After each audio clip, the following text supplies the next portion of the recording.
आजकल के दौर में अधिकतर लोग अपने जीवन से असंतुष्ट हैं। उन्हें लगता है कि मैं ही गरीब क्यों हूं, मैं ही दूसरों से कमजोर क्यों हूं। उन्हें अपने आप में दूसरों के मुकाबले कमी लगती है।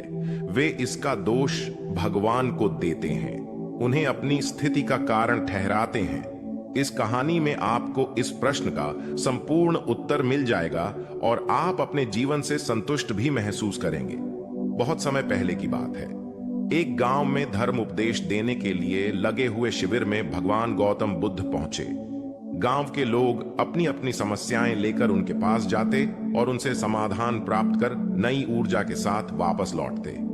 गांव के बाहर एक गरीब राह में बैठकर बुद्ध के पास आते जाते लोगों को निहारता रहता था।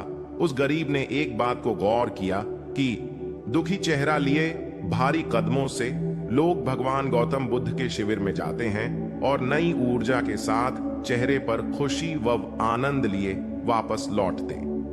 गरीब ने सोचा, क्यों ना मैं भी भगवान के पास अपनी समस्या लेकर जाऊं। यह सोचकर हिम्मत करके वह भी शिविर की ओर चल देता है। शिविर में एक एक कर क्रमबद्ध तरीके से व्यक्ति को प्रवेश मिलता है, इसलिए वह भी अपनी बारी की प्रतीक्षा करने लगा।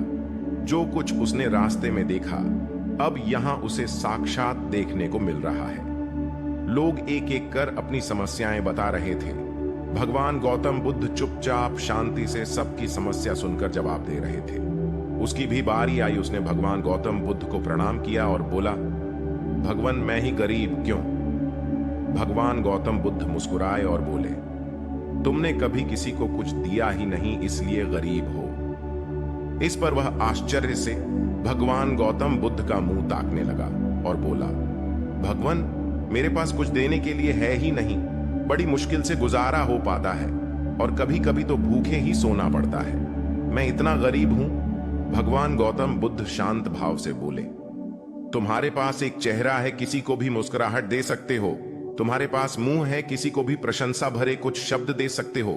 तुम्हारे पास हाथ है, किसी की भी मदद कर सकते हो। भगवान बुद्ध ने बोला, जिसके पास में ये तीन चीजें हैं वह भला कैसे गरीब हो सकता है। गरीबी का भाव मन में होता है, मन से यह भ्रम निकाल दो। लोगों को देते जाओ, गरीबी अपने आप दूर हो जाएगी। यह बातें सुनकर उस गरीब का चेहरा दमक उठा। उसे अपने प्रश्न का उत्तर मिल चुका था। अब उसके मन से गरीबी का भाव दूर हो गया। इस शिक्षा को जीवन में उतार कर कुछ ही दिनों में उसका जीवन भी खुशियों से भर गया।